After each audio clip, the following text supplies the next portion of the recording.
What's up? Good morning. It's 11:20. So I'm gonna start doing like little daily vlogs for YouTube. So I did this one yesterday. I did a 5.6. Usually a 5.7, but the guy wanted a little bit more rake, more higher in the back. So he was already dropped, but he was on heated springs. So he bought a used kit, a used IHC kit. I already installed it. I already did uppers, lowers, cut the tie rods because you need to cut them. And cut the bump stop because you need to cut it because you want all the clearance you can get. I already aligned it too, so it's a good thing about this shop, and I have all the alignment. So the most important ones are the camber and the toe. The toe is the steering wheel, the camber is the wheels, the caster. Caster you're not gonna get it in green. You can, but you're gonna be there all fucking day. So to me, the point is just get it close. So 5.7, 5.7 is perfect right there. So the front. It simple, basic, has no spacer to make it a 5. So I'm gonna show you the back. It is the 4-link relocation bracket kit. So it's this bracket, and then you do track bar relocation, shorter sway bars. The springs are 4-inch drop springs, and you cut them to make it to whatever drop you want. So on this point it was 6. So you had to cut 2 and 3 coils to make it into a 6. You do have to cut this is where the upper control arm originally mounts. The top of here, you cut it off, and then now you install this bracket. Oh yeah. So these are my whole point of the videos. I'm gonna show you little tips, little things that I've learned along the way to like do. So right here, this little bracket. Right now with the 6, it's not gonna hit, but at a 7, this contacts here sometimes. And also that notch, you cut that to 6. The plastic starts hitting, and it starts eating up the plastic of the drive shaft. So I just cut it in case he wants to go lower. Here he has everything. The bump stops are cut off. Everything's good. Right now the only thing that's hitting is the exhaust. It's hitting the track bracket. But that was already there before. It was already hitting, you could tell. I told you that's up to the customer to cut it and relocate it out of the way and everything. But other than that, guys, this truck is pretty done. I just need to lower it, torque down the wheels. Can't fucking emphasize how important that is. You need to torque down the wheels. So the final stance on this truck, as you guys can see. Fuck my finger. It is a little bit higher in the back and the front. 5.6. If it was a 5.7, it would have been perfect, but and this is the other truck I was telling you guys about. I already had dropped it, I don't know how long ago. He just came back for a retorque and realignment, and then I thought I solved it, but I guess not. So even with the stock shackles, I tied them down now on the floor and then put lithium grease, and it's still kind of squeaking sometimes. So even with the stock shackle, you're still gonna get a little bit of squeaks. So just don't over tighten them, or it's, I don't know, it's just you gotta find it. I don't tighten nothing. Since like on these Fords, whenever I do a flip, take out the leaf spring, so I don't tighten that bolt. I don't tighten the lower, the upper bolt for the shackles until like I'm on the floor. I tighten them. It's still like that. This guy came back. He was squeaking. It wasn't squeaking up. It wasn't squeaking bad. But like if you just move it a little like this, you can hear it. Now everything's good. And a good thing he did bring it, because I noticed that one, the shock was a little bit loose. So another thing I don't like about these, the shocks, the sleeves are fucking small. You can see where it's kind of squished it. But other than that, everything works flawlessly, perfect. And in the front, he just wanted me to just to recheck it, retorque it, realign it. I don't know why. One of the guys driving real rough or some shit, but who gives a fuck? It's not my truck. Just pay me to do this shit.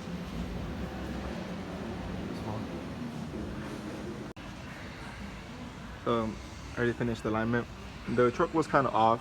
The camber, the caster was off, so like, fuck, I should have done it. I wonder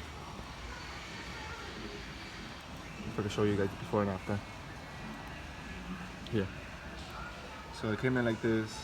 I did fix the toe before I measured the caster and everything. The steering wheel was like pointing to the right. So I'm pretty sure the guy like hit a rough hole or he's driving pretty rough. But this is the first Ford that comes back for realignment. So it was like that. You can see camera was positive. This camera was pretty good. And the caster is still good in green, but I would rather have it this one at 8.3, or this one at 7.9 or 8, 7.7. But this is how you got it. So perfect camber. This one's a little bit positive because I don't know if it really matter, because as soon as the customer gets on the driver's seat, it's gonna go down and give them more negative camber. Caster is good, toe is good. So that's pretty good alignment right there. And it's just retorquing the lowers again and then re-greasing up everything, and I'll be done with this Ford. Let's stay away. Está frío, perro. I thought I fucking took it off. At the truck in the lift. This truck is getting 4.6. That's it. Which one is it? These ain't even it. That's a weird kit. So, 906. Oh, here it is. Control arms and a rear kit. It's kind of 4.6. I'm not gonna show you, like I said in the other videos, I'm not gonna show you everything, but basically the same process. Cables, release all the cables that you know you're gonna have to remove. So on this 906, the brake is a 10, release these pins right here and right here, and plug it, and then after that, tie rods, brake, ball joints, sway bar, and then like etc, etc. So like I said, it's all the same shit, same process.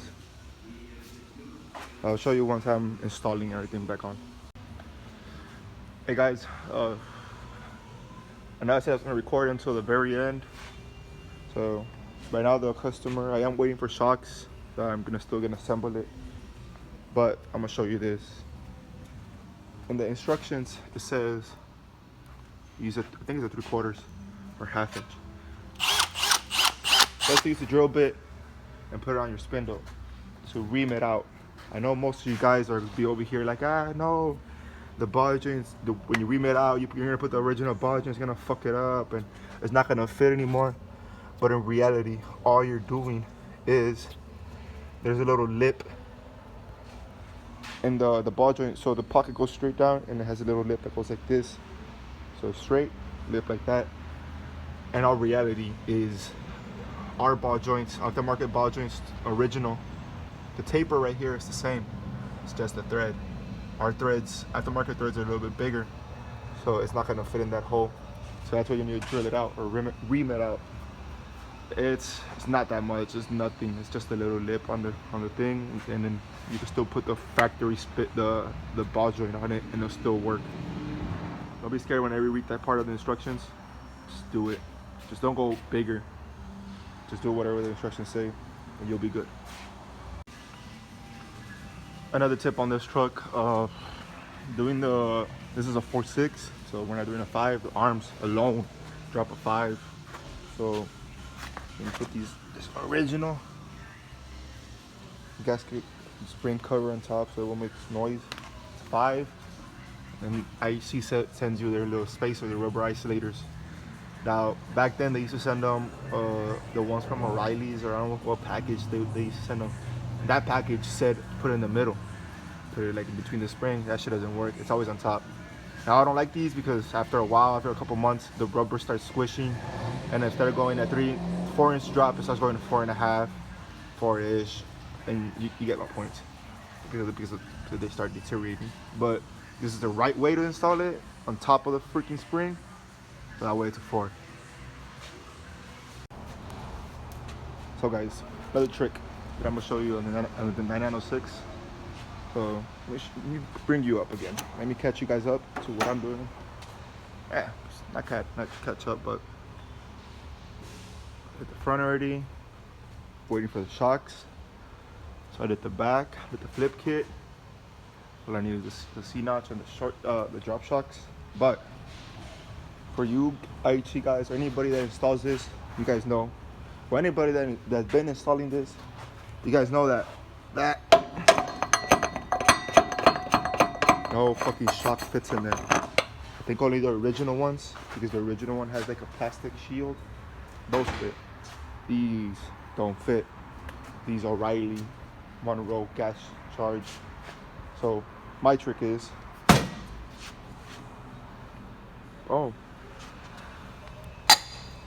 just cut it off. Cut it off. Now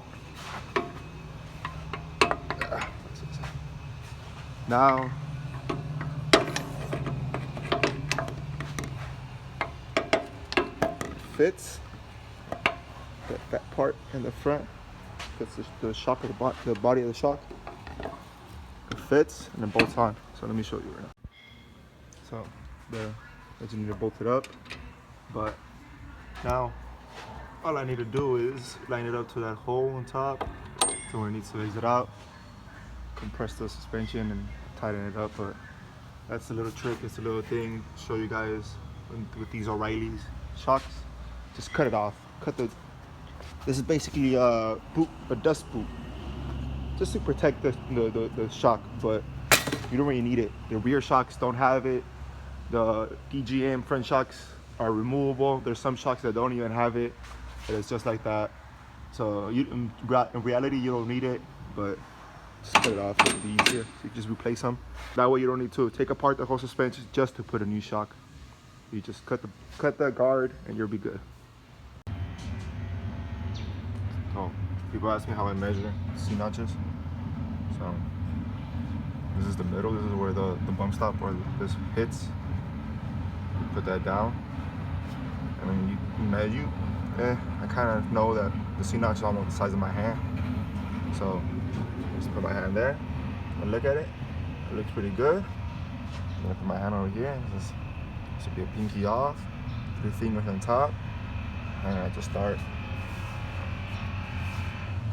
drawing it off, scratching it off, and little by little, it just it just comes out. So this is all I need.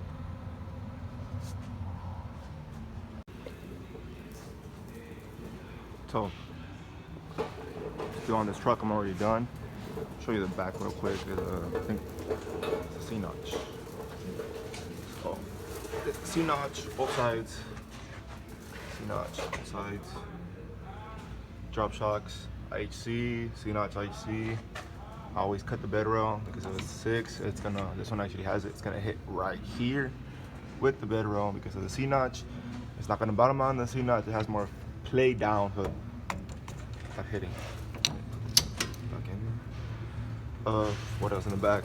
Just a saddle, a flip kit with stock shackle. These are loose. I need to tighten them over there on the drive-on lift. So in the back, everything's done. In the front, and all the concerns, the complaints. I've been showing you guys all the little tricks. So next trick, next thing, tip of the Mia. I've been doing these kits for 3 years already. 2 years and a half. It's barely been the beginning of this year that I've mastered them. Not mastered them, I still get a little bit of comebacks, but I kind of mastered them. So I already showed you all the tricks and tips and the shock, the C-notch, the bed rail, and everything. The other thing too, the ball joints. We got 6136s and 6292s. 6136s come in the 9906, and I don't know which one other. 6292 comes in every other. The Zerk fittings that it comes with suck ass. I change them out. So since I'm right here with IHC, I can just go over there and take some stuff. I use the same ones that come for the lower ones, and I thread them on the upper ball joints, and on the lower ball joints, the same thing. I don't use the ones that come with it. I use the ones they give me. And I'm gonna show you the difference, so you guys can know how to tell which one is the right. What can I say? Which one is the Zerk fitting for the ones that we send, and then which is the Zerk fitting that comes with the kit. Show you guys. Right angle Zerk fittings that we send. So this is the one that IHC provides for the control arms. This is the one for the upper ball joint. You can see how much smaller it is. For some reason, this always sucks. And then you notice the difference because on the one that we send, it's a 5/16. This one is way smaller. And on the other one, This is the one they sent for the lower ball joint. You can tell how it's kind of roundish. And then this is the one that IHC sends for the upper control arms. See how it's more squared, more better, way better. The one for IHC fits a 10, the one fits a 9. So this one and this one that are provided with the ball joints suck ass, and I always throw them away. I have extras, so I always replace them with these arc fittings, and I haven't had trouble with them with the ball joints, excepting grease. The 6136s, yes, we still have a little bit of trouble. I'm not gonna say we don't, but before with the other Zerk fittings, I couldn't even put 1 or 2 pumps of grease before it starts squirting out. Or now I put like 10, 12 pumps, a little bit's coming out. But with that, it already has grease from factory. I put like 10 pumps in there, like I said. Now the ball joint needs to wear out, and as later on, once it's worn out, and once not worn out but settled in and everything, you're gonna be able to put grease in there and all the other stuff. Which other thing? Greasing up your bushings too. So, but what I've seen is you guys just put like 2-3 pumps of grease in there. No. Fill that bitch up like you did your girlfriend. You gotta pump that bitch until it starts squirting out. That way you know the whole inside is full of grease. All the tube is getting grease. Everything is getting grease. And I do that for all, because if you don't do that shit, water gets in there, and what starts squeaking is the metal bushing that's inside with the plastic Delron bushing, because it's rusted and it's circulating in there, it's squeaking. So you need to put grease. If you don't, you put 2-3 pumps, it's not doing shit. To be honest, I've counted the pumps on my grease gun. It's electric. I counted how many pumps it takes. It takes a couple. It takes like over 20 to 30 pumps to finally get to come out like that. But I would much rather spend that much grease on filling those bitches up than this truck coming back in a month or after it rained. Because after it rains, that's when it starts rusting out, and that's when they come back. Because I already got in a couple like that. I don't want that shit anymore. So it's that, the bushings, the ball joints, the C-notch, the bed rail. I personally haven't cut the little pocket inside, but because I align it here, maybe I'm scared because now the Dodges have been giving me a little bit of problems. Hopefully this doesn't. It's been aligning as how I want to, so that's why I haven't been cutting them. But if it doesn't align, I might have to take it apart and cut it. But that's a night battle. What else? That's it. It's just, once it's in the alignment rack, it's already all greased up.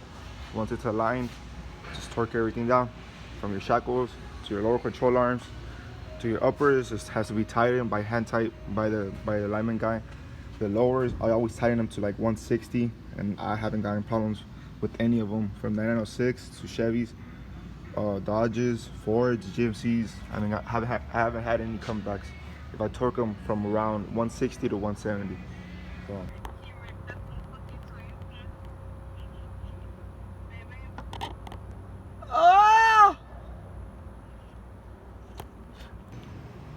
The alignment's done already. Stupid machine didn't save it.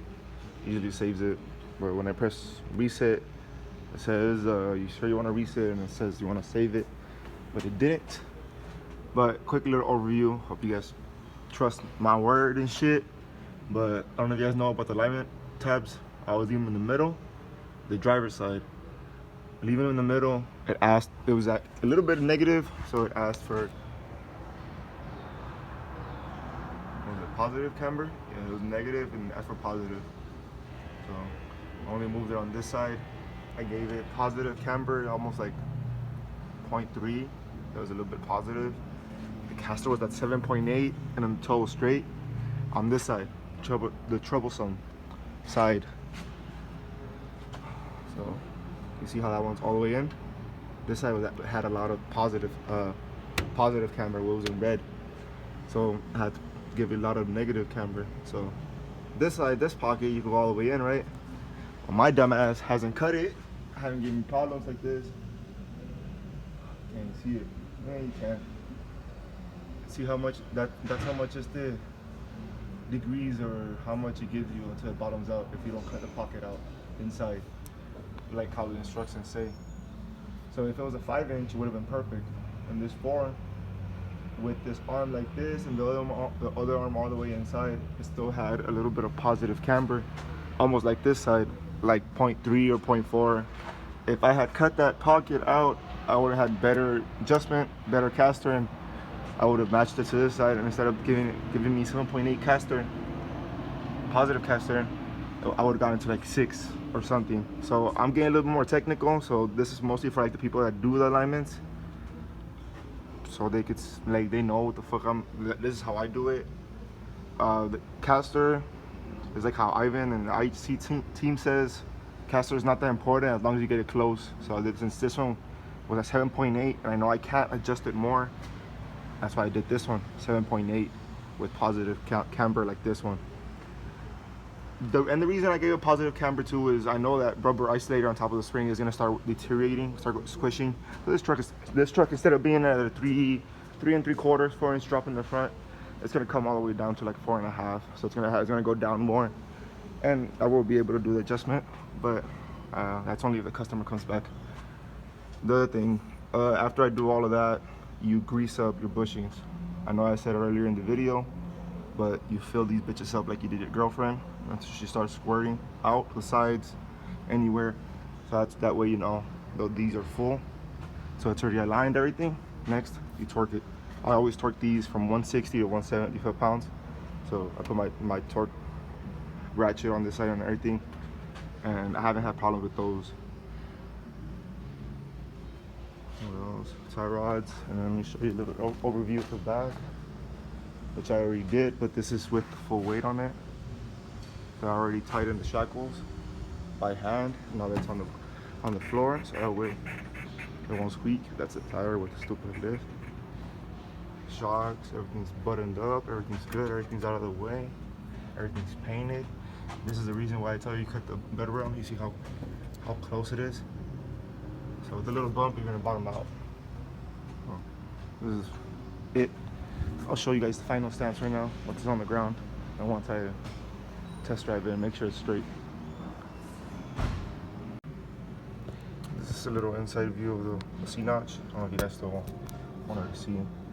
And look how I say about where that perch is. You see how it's kind of straight? And the more it goes down, the more it's gonna go back. So see how it's not straight? It's a little bit to the side. It's right here. It's not right in the middle. So yeah. So C-notch is pretty good. I think the customer is gonna want to weld it later on, but the only reason I like bolt-on C-notches is if you want to go lower later on, you're gonna need an underbed. It's way easier to unbolt it, put the underbed and weld it on there, than to have them. It's way easier to remove it than to have a welded C-notch, having to grind it off, cut it off, and then put the underbed, which is a pain in the ass. Here's the truck, guys. 4.6 IHC, full IHC kit with new O'Reilly's monorail shocks in the front. So hopefully you guys learned something from this video. Hopefully I have explained, or I did a pretty good job. I feel like I did a pretty good job showing you guys the little tips and tricks, the little things that I do to make this kit run good. And it's not extra steps, it's just the little things that I've learned on the way. So that way you know that this kit will ride good and does everything good. And for the bed rail, if you would not cut it, bouncing on it. Right there, it would have bottomed out. Right there, it's bottoming out. But that's the exhaust. It's normal on these. So she's done, guys. All I need to do is for Noe, my boss, or my manager, to test drive it. I like having a second opinion on the alignment, and for the customer to come pick it up and drive it. So I'm just playing something else. I don't know if you guys see it. It is a hair bit higher in the front, and I did mention it earlier. That spacer, that rubber isolator, will sag down later on, and will start going down, like maybe a quarter, half inch. And his bitch ass. Fucking nice ass truck.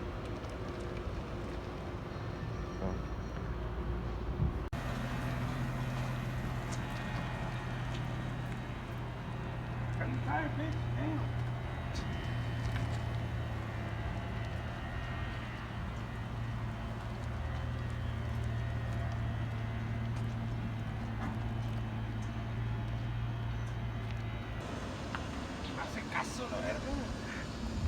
Regáñalo, This regáñalo. is the bullshit that you gotta deal with to get a fucking picture. With these amateur ass photographers. Por eso le pagan 8 pesos de la verga por el viejo.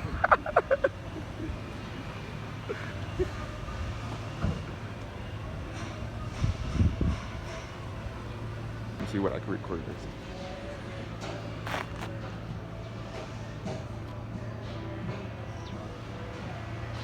So, as you guys know, Ace and Amado, J Photography and Ace Photography. Two badass dudes. They just like to argue and fight. We all like to do it too. So, this is the little process. Do a little tour of the shipping department.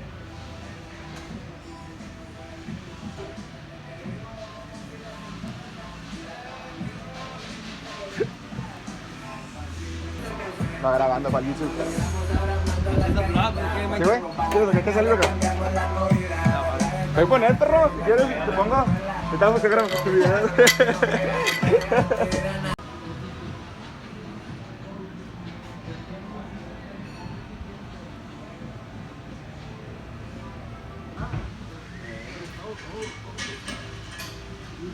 Cuerpo y a nada es igual. Imagínate qué piropo que te hicieran. Oye, tocan feo, pero. Show you guys the alignment. So, the last video I finished. So this is after Noe test drove it. Well, I test drove it. The guys drove it over here in this side of the lot and moved it, took pictures. Noe test drove it. Noe test drove it on the expressway and everything. He came back and man, it pulls a little bit to one side. I'm like, all right. So remember how I told you guys it was a positive camber on this side? It was at almost all the way where the mouse is at on positive camber. And then this side was the same thing. So, like I said, it needs to settle down. This was with just what 30 minutes, 20 minutes of driving it in the expressway. Now he comes back to this. And now it's perfect, and it was at positive camber when I left it. And also, if you look at it, to me it looks a little bit more leveled now. Back then it was a little bit higher in the front. That's why I said it needs to settle down. He drove it, he actually test drove it longer, went to some dips, some bumps, not bumps, but like bumps. Yeah, dips and bumps on the expressway. It fixed itself, and now I could actually give it a little bit more camber to fix this side and to give it a little more caster. And then just fix the toe, and that'll be it. So technically, you don't need to cut the pocket. Let me see, I can show you. See, I haven't moved it. I haven't moved anything. How I left it. So see, it's all the way in. Now I have room to actually move it. So there's no excuses for this truck not to align anymore. This kit actually aligns. And I remember when I was struggling to align them, and I would tell Inez until we fixed it. Let me align it, and I'll show you what to me a good alignment spec or sheet is. Now the caster is not always the same, but I'm gonna show you what it needs to be. There, just moved it, did a simple adjustment, added a little more caster so it could be the same. So it's close. I do like giving it a little bit of positive camber because I'm not calling people fat, but I'm 190, and if I get on this truck, it's gonna go from positive camber all the way to negative camber, almost from 0.3 almost to 0.1, almost to negative. And I know because I've done alignments where on the OBS I have to get on top of the hood to get the alignment to the top. And when I look back, it's negative, and I'm like, all right, I need to give it positive. I get off and it over exceeds positive. I'm probably talking too much and over explaining it, but this is mostly for the people that do the alignments themselves, or they're having troubles with it. Man, this 9906, this is the same truck, Cat Eye. This truck is the perfect truck to show you guys everything. So, finished it, I aligned it, perfect alignment, the way I like it. No, we test drove it twice. Man, you can see the transmission slipping. No, he test drove it twice, and twice he came back telling me, even though the alignment was straight, he was like, hey, wait, the steering wheel points one side and it pulls to the other side. So, the steering wheel was pointing to the left and it was pulling to the right. I was like, what the fuck? And I drove it, but so right now you see the steering wheel's a little bit to the right and it's going straight. It is pulling a little bit to the left. Like it was, now it's opposite of what Noe told me. So the steering wheel before was to the left and it was pulling to the right. Now the steering wheel was to the left and it's pulling to the left. Now the steering wheel was to the right and now it's pulling to the left. Kind of straight-ish. And it's better than before. So I'm gonna tell you that. I'll show you guys the solution. Because I know all you motherfuckers that are gonna install this kit and have this problem. Be like, fucking kit, I've already aligned it and it's still fucking pulling and doesn't want to drive straight and all this shit. It's not even a fucking kit. It's stupid ass tires. So before they brought this truck in, when I was tearing it apart, turn the truck on my low profile lift.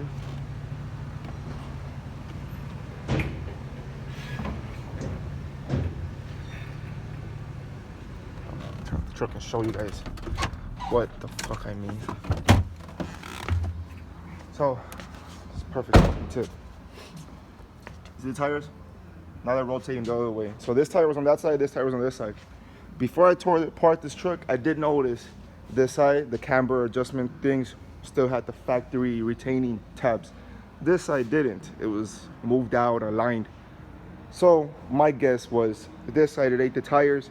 That's why it's been pulling to this side. Now that I switched the tires, it's pulling to this side and it's the fucking tires. So you guys can't blame everything on the kit.